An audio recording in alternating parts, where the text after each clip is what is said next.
think of a family estate car going door to door in a top-tier touring car championship, you immediately picture the legendary BTCC Volvo 850, the flying brick. But what if I told you that halfway across the world, the Japanese were cooking up their own psychotic grocery getter, a car that looked absolutely sensational, possessed some of the most bewildering engineering on the grid, and was, quite frankly, a bit rubbish.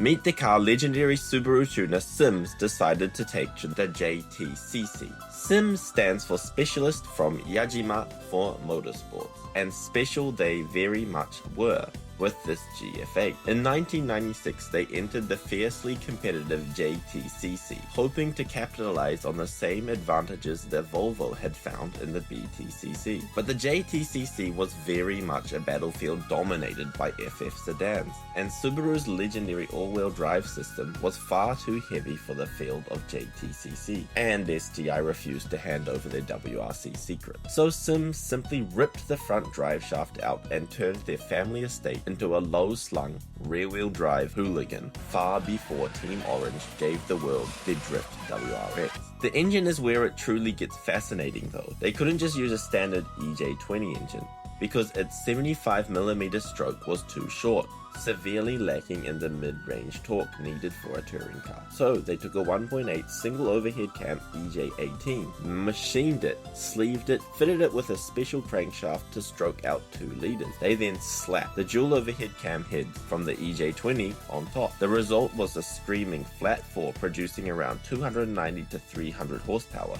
at a very crisp 8,250 RPM. It didn't only sound brilliant, it had a dry sump oil system, it weighed just a ton, and by 1998, it sported what could be the coolest WRX body kit ever made. But there was a tiny problem: aerodynamics.